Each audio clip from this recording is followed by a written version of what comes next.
Good morning again, everyone. My name is Redo Meyer. And I'm Ian Nee Lewis. And it's time for the developers of travel planning and booking apps to strike back. You know, every week we spend a lot of time talking about other people's apps, not always nicely. So today's show is a chance for the developers of the apps that we tore apart during the App Clinic. And put together again during Android Design in Action, Humpty Dumpty style. To give us a piece of their mind. In last week's App Clinic, we looked at these 5 travel planning apps. We learned a few things, not the least of which is don't trust Daniel Pham with the soundboard. Also, 5 apps is too many to review. We also learned that people found our featureless black void background too stark reminder of their own mortality. Right. Did we have that feature with this black void, or are we not doing that anymore at all? I think that, I don't know, do we still have the featureless black background? I think we're not doing that at all anymore. Okay, yeah. I'll take the blame on that one. Our producers asked me to come up with something that reflected who I was as a person, and this is what I came up with. In terms of the apps themselves, we came up with the following prescriptions. We want the apps to be consistent with the design guide. Don't we always want that? We pretty much always want that. Indeed we do. Yeah, and in fact, that's why Roman keeps dialing into all of our shows, is just to make sure that we keep pounding on that dead horse. Is that why? I'm pretty sure. Right. It's not for the entertainment. No, it's not. We also want to make sure that these apps in particular are location aware.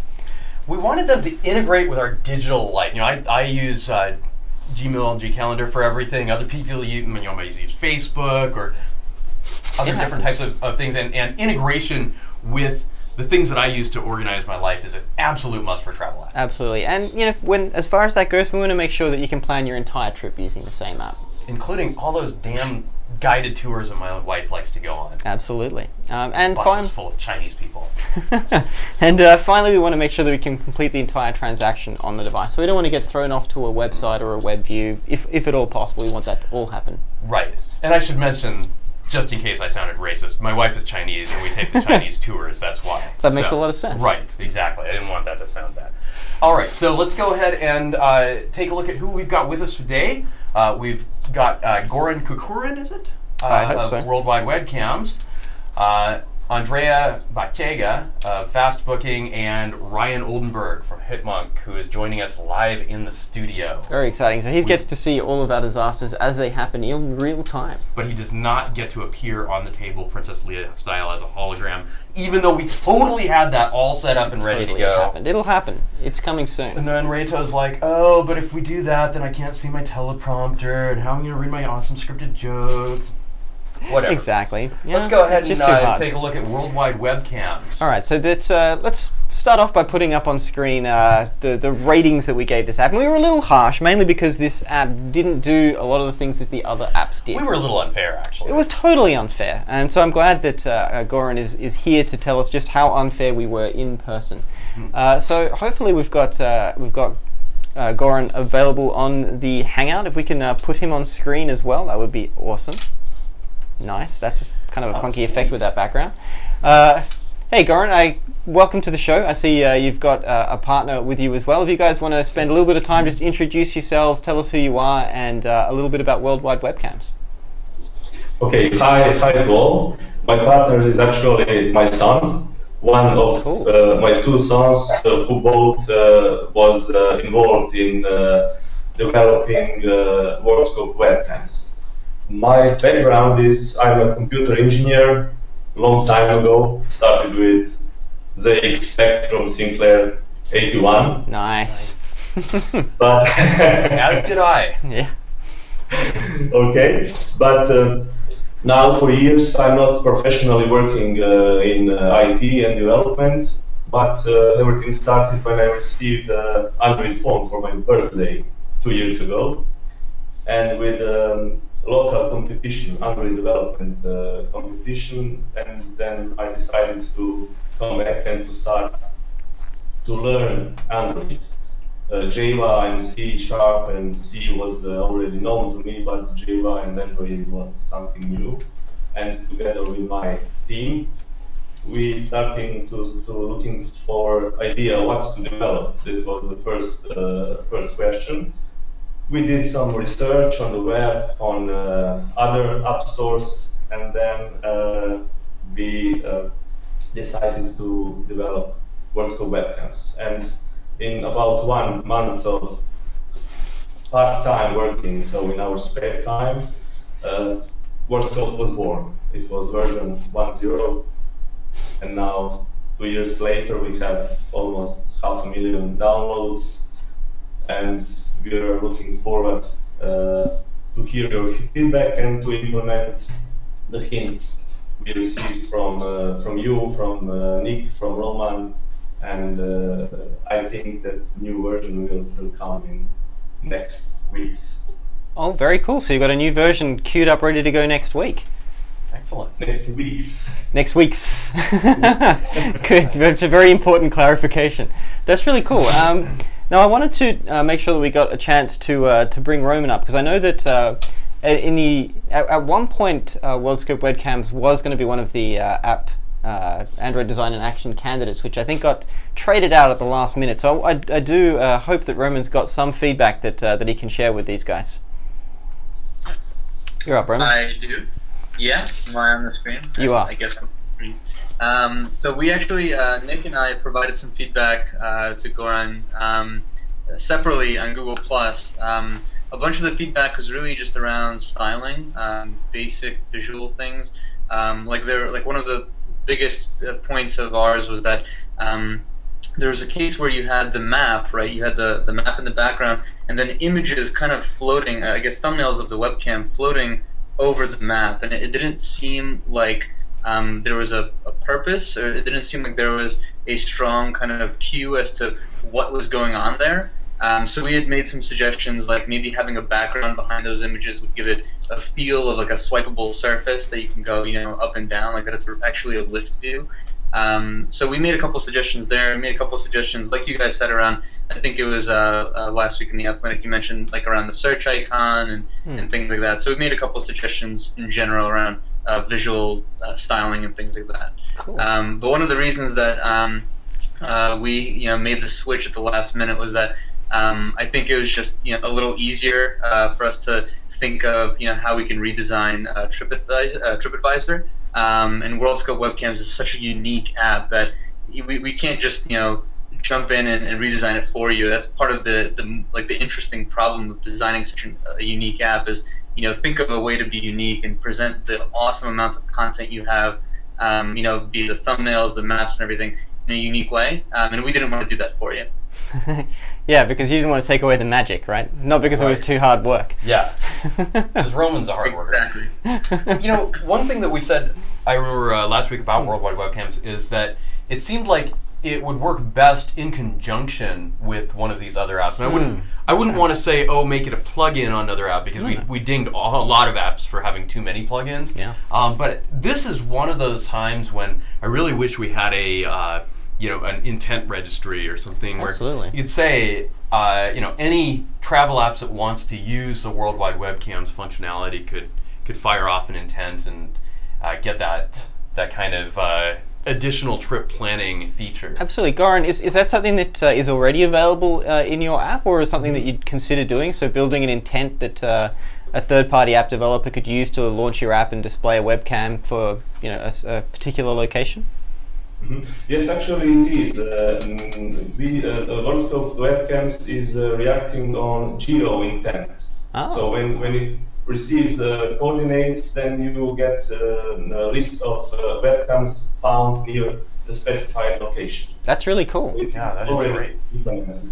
Okay. Yeah, I like that a lot. That's exactly the way that you should be doing things like that. So hopefully some of the other developers building these sorts of travel booking apps can take a look at that. In fact, I think we'll ask them as they come up, put them on the spot. Very nice. Very cool. So one of the other comments that we made that I recall was I think in terms of displaying the content, you've got this rich visual content. It's all about the pictures, and I think one of the pieces of feedback we had was to try and make that an even richer experience. So you've kind of got your full bleed images with the descriptive text overlaying that to make it sort of more immersive. Is that something that you guys are considering? Like in terms of your overall UI, are you pretty happy with the direction it's going? Have you got any plans for making modifications in that direction? I have to excuse me because our sound is not perfect, so I'm not sure if I understood your question correctly. But if you're talking about your feedback from App Clinic, I totally agree with everything you said, especially as Nick said before that he decided to change in the last minute. So I decided to not to do some things to be able to publish up in time. And Tony already told me some hints. One of those is really to use the first application screen as a view pager, so to be able to swipe left and right. But in that case, I think I will leave the map tab completely out and put it somewhere else. The question is where. I'm not sure where, but map tab is actually the core functionality when you want to search for webcams near a specified point. So I think maybe to put the small search button in the action bar, which will then call the map screen and then work from the screen. Very cool. I think we'd encourage you to not switch the screen immediately when you bring up the search, but once the user is finished typing the search, then it's completely appropriate to bring up that map screen. Very cool. Yeah. So yeah, we definitely ping us when you do get another release done. Do let us know. We want to make sure we go back to each of the apps that we've looked at and take a look at the improvements and changes over time. So we definitely looking forward to seeing the updates when you've got them done. Absolutely. Thanks a lot for being with us, Goran.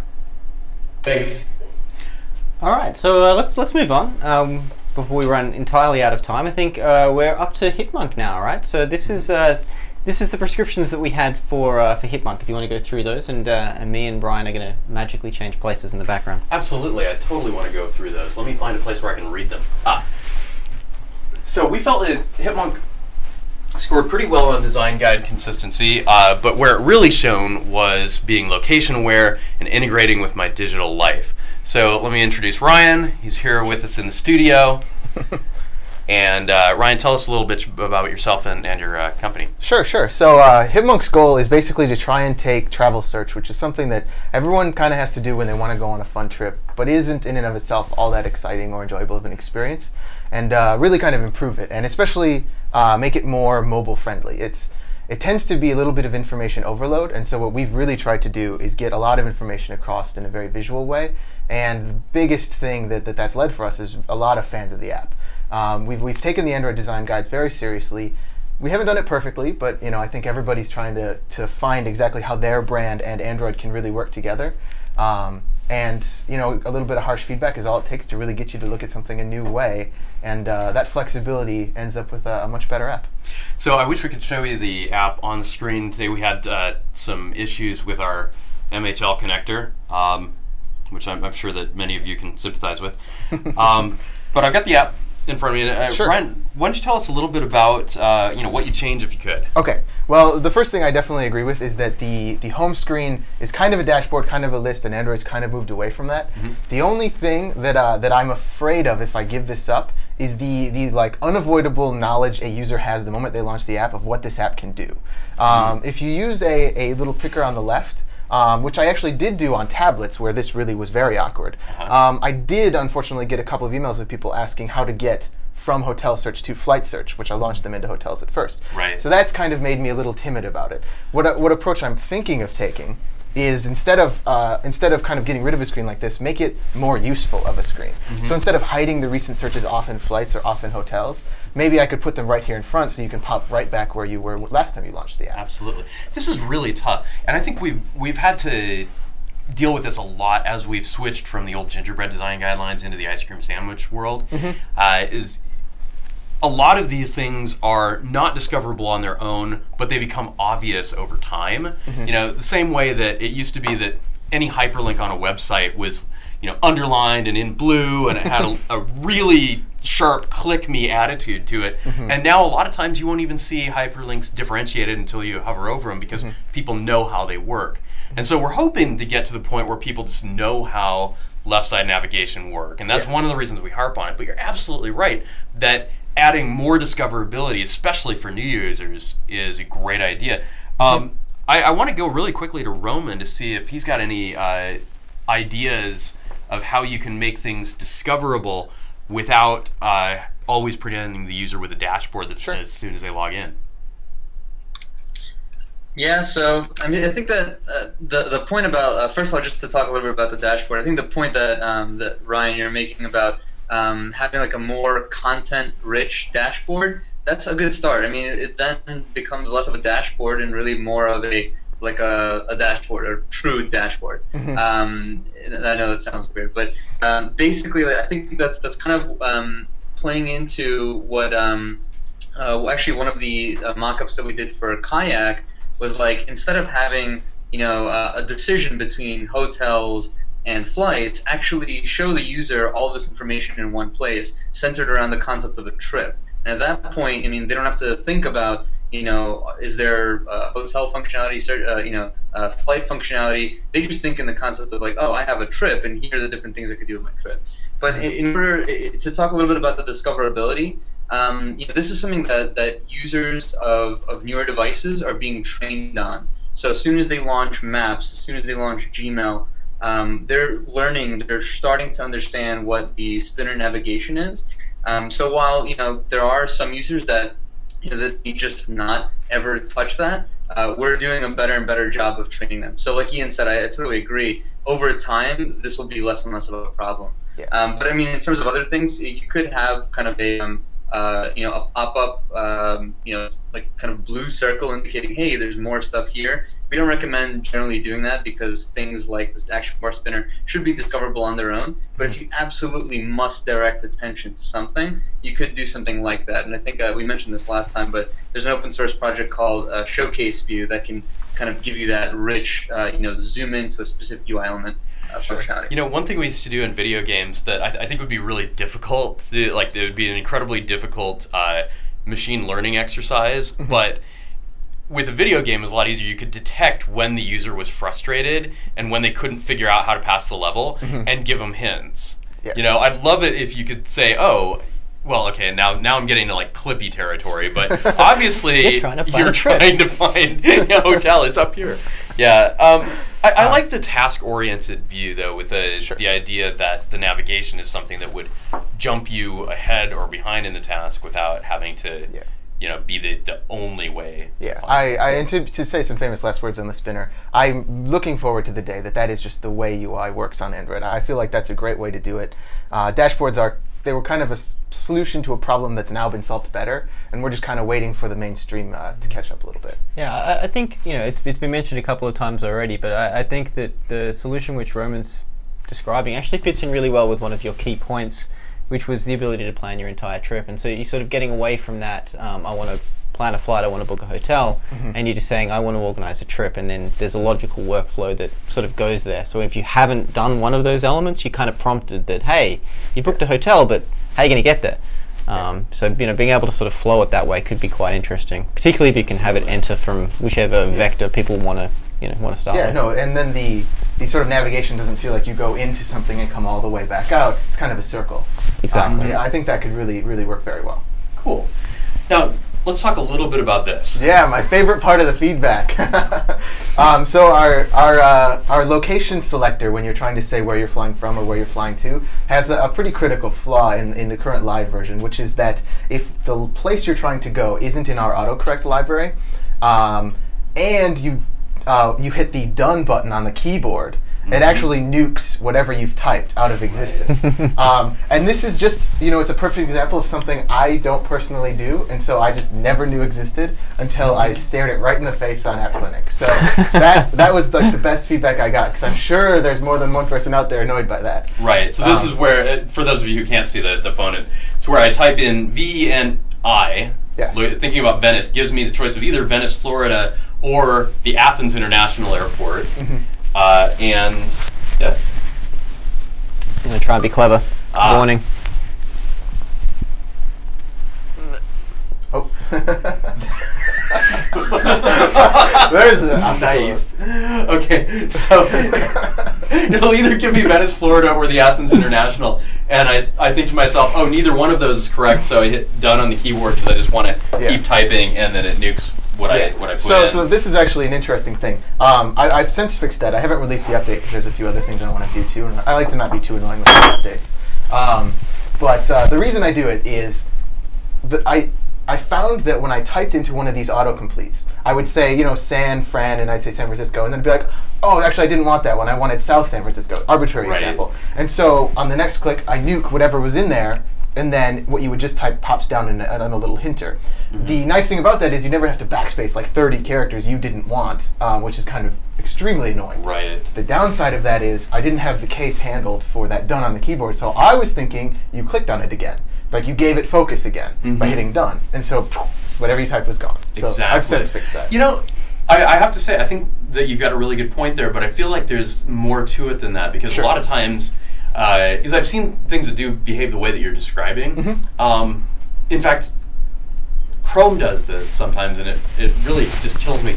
I feel like I'm typing a search, and what I really want is something very similar to one that I've already searched, but not quite exactly the same. And so I want it to autocomplete, and then I want to be able to change it slightly.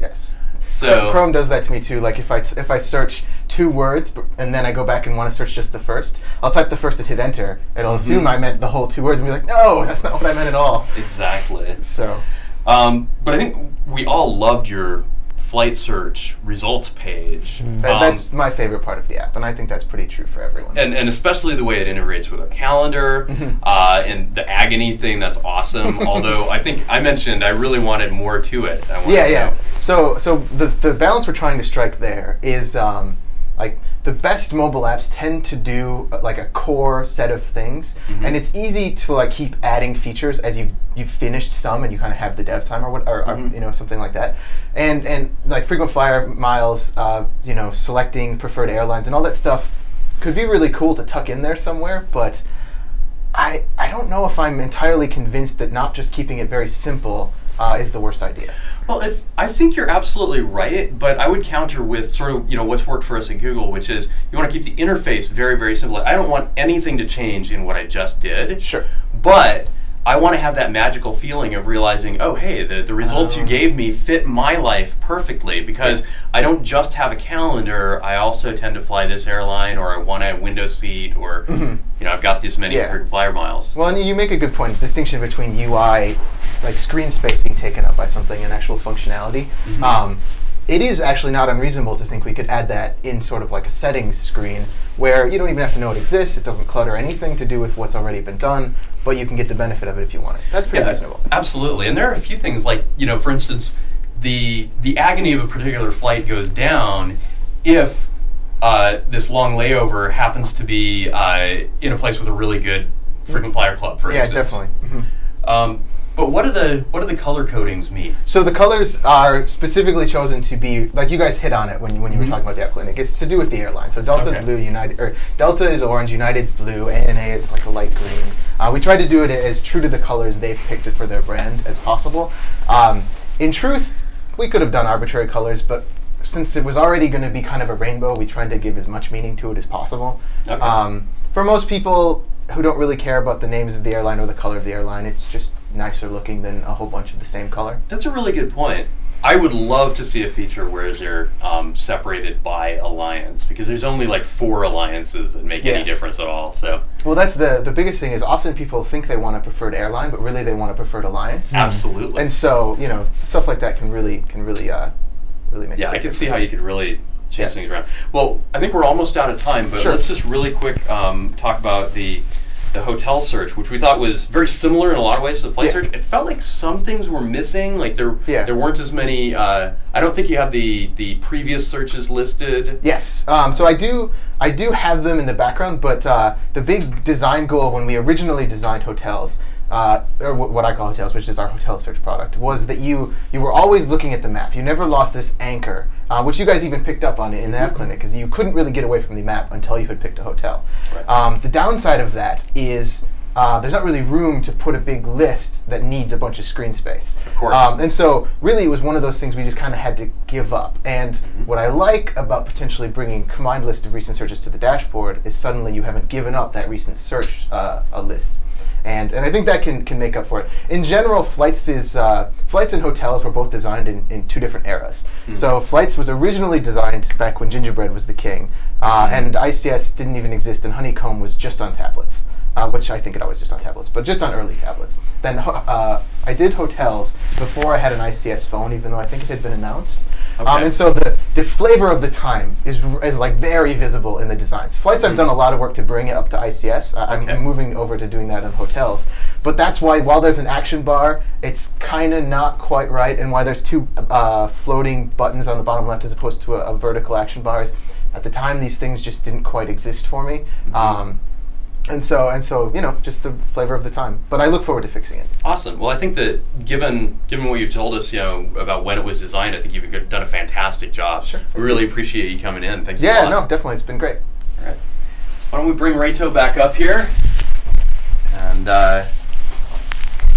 just talk about our very last app, which I think is Kayak. Well, actually, we kept them in the same order as last time. So this was just in case mentioning Kayak. Exactly, just in the off chance that one of the Kayak folks stopped in while we were on air, and they haven't, as far as I know. So we're going to skip past Kayak, and instead, I think we're going to have a look at fast booking, which we have Andrea Bachega available on Hangout on Air for us. All right, Andrea. Hey, how are you? Very good. Pretty How are good. you? Thank you for joining us. What time is it in? I'm going to go ahead and presume you're in Italy at the moment. Yes, I am in Italy. It's 10 after 9 right now. That's not so bad. So, That's a reasonable time. So where are you located, Andrea? sorry? Where are you located? What city? I am in Jesolo, which is a city near Venice. It's about 30 kilometers from Venice. Oh, quite close then. Oh. Nice. Nice.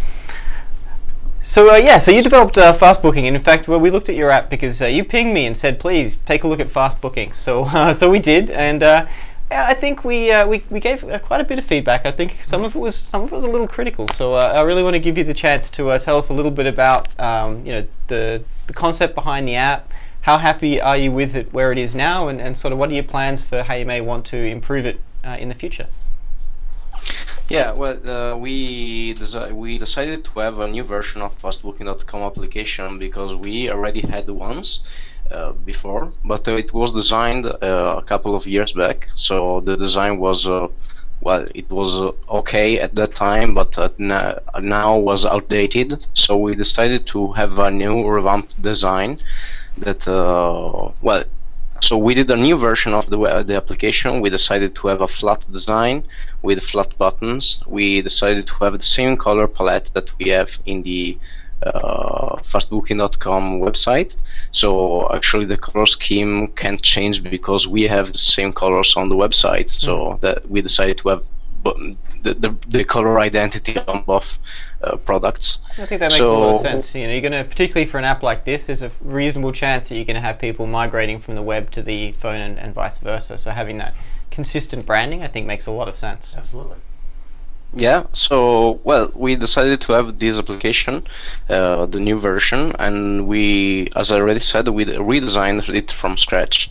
The basic features of the application is that you can actually find an hotel based on the check-in date, the number of adults, and the number of nights, and you can search for a city, and then you can go for and see for the reviews, the hotel information, the hotel gallery, for the pictures of the rooms, and etc. That's right, and so that was the thing which we highlighted as one of the real features of the app. I think was the gallery with the rich photos. It's really beautiful. Yeah, looked really nice. Yeah. So, and then you obviously have the ability to book the hotel, and actually you also have the ability to bookmark one. So if you decide to bookmark it and review it later with your girlfriend to see if she wants to go there, and you can book it afterwards if you want. So it's actually only for hotels application. It's not like Hipmunk that does almost everything in your trip. Well, they're just showing off. Well, it's And that's it. I mean, we have a couple of things that I think it's interesting for developers. For example, we have on the booking form, which is the booking page where you enter your personal data like first name, credit card, and address, etc. in order to validate the booking process.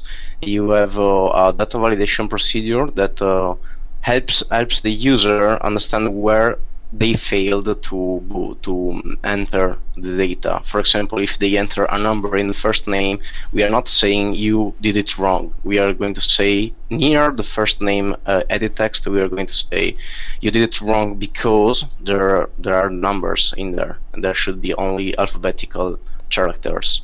And this is a nice thing that we didn't see in other application. And well, this is one of the most particular thing that we created. Then we use a lot of caches in order to cache the thing that we download. For example, the images that you get on the list are downloaded only once. So if you search Venice for today and you go tomorrow and you reopen the application tomorrow, you're going to have the cached content instead of the re-downloading everything.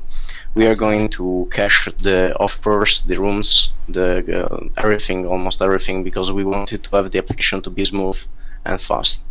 Very cool. Yeah, I think that's a really key thing, particularly on mobile, which I think people who are used to developing on the web especially don't necessarily take as much advantage of, because for them it's like, well, internet connections will always be faster, the whole thing's not going to work if you're online, so there's not really the same opportunity. But for mobile, doing that caching is vital. It's going to cut down on your mobile traffic. It's going to make the whole app just feel faster and more responsive. So I think it's a really important step. Absolutely. And I love data validation that tells you what you're doing wrong. So thank you for that. Yeah.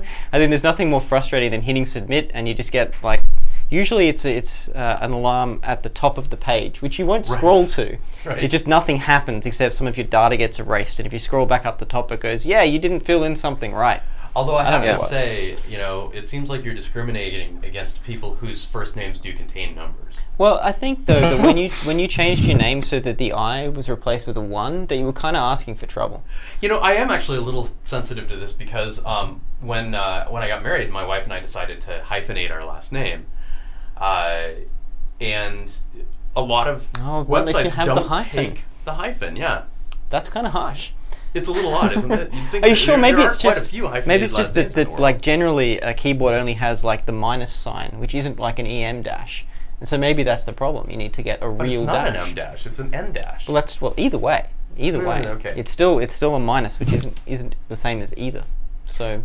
Try that next time. I have to assume though that if I did Unicode that, then dash. it would always print out as like // something. And it would look like awful. It sort could of be like a little those Microsoft quotes that you see everywhere. Yeah, or my favorite on Word when it loses images and just has a big square with a red X through the middle. Yeah, that's rough. Anyway, so something to think about. Yeah, we love the validation that's a little more lightweight and user responsive. We love the caching. We just have a few more seconds left to go, Andrea, but can you give us any ideas about what's coming in your next release? Well, in the next release, we are going to fix minor bugs that we have. We are going to have a better Google Analytics integration, so we are going to track e-commerce. So we are going to know each transaction, how much and where the transaction comes from. Nice. We are going to have a contact picker so that the user will be able to fill the booking information, so first name, last name, the one that we talked about before, picking from their contact list. Oh, that's so a great idea. if you have your own contact with the address, the last, etc., you can just pick your content and everything is already filled for you. No, that's great. We are going to have multiple offers input, and which are not available now because you only are in the live version. You currently are able only to book the best offers, the best offer, only the best offer, and now you can choose between the multiple offers. So, for example, if you want to choose for the spa version against to the best one, you can just pay more, and you can do it. So that's the stuff that is going on in the next release. Very cool. And I have one more suggestion, which I'd really like to see you guys do, because I'd like to hear what kind of results you get. So I think, from memory, yours was one of, if not the only app which didn't have a feature graphic for it. So when we put up the big screen of all of the apps that we're looking at, we didn't get to do anything but have an icon for you guys. So we saw a study on the web that showed that one of the apps which had been featured found that their traffic doubled when they had a feature graphic. It wasn't just having one too; it was also having a really good one. That's right. That's right. It has to have one to be featured to begin with. So they went from kind of an graphic to a really nice one and doubled their install rate. I'd be really interested to see if you guys did something like that. Create a feature graphic. Try and make it as compelling and interesting as possible, and see if that has any impact on your downloads. I rather suspect that it will, but it would be great to find out from you guys whether or not my supposition is correct. Well, we will definitely do it, and we will let you know. Cool. Excellent. I look forward to it. All right. Thank you very much for joining us, Andrea. Keep in touch. Thank you. Okay, so I don't think that the TripAdvisor guys have stopped by, so we've got their scores up on the screen. Give them a couple of seconds. Nope. So that, I think, well and truly puts us out of time for today. Very much so, yes. So let's have a look. Let's give a bit of a shout out to stuff that we've got coming up. So next week's App Clinic, we're looking at video players. Something near and dear to my heart. Indeed, indeed. So the 4 apps that we're looking at are, in fact, going to be MX Player, Dice Player, Netflix, and CineX Player. And 3 of these apps have something in common. Indeed. They do not have a feature graphic. So we're really hoping that if the developers of these apps happen to be watching or happen to catch this on YouTube, that they go ahead and create feature graphics sometime between now and tomorrow afternoon. Indeed. Or we'll create them for them. Oh, excellent. Fan-drawn feature graphics. Indeed. It should be fun. So this is going to be tomorrow at our brand new regular time of 10:30 a.m. Pacific time. Yes. Although I did want to talk to you about that because I'm usually hungover then, so we might want to change that. Well, we'll have to look at it. Yeah, in fact, you guys can let us know. If we used to do this at like 1 o'clock in the afternoon, which was on a Friday afternoon, late enough to not be suffering from the hangover, early enough to start working on the next one. So that kind of had its advantages. 10:30 works a little better for our European viewers who don't have to stay up late on a Friday night at home just to join us in the hangout. Indeed. But so this is tomorrow, so please do tune in, and hopefully we'll get some of these developers back next week for Developers Strike Back as well. So that's all for us. Absolutely. Thank you for watching, and thank you very much to all of our developers who came in, both in the studio and via Hangout, to talk a little bit about their apps. Take care. And see you next week.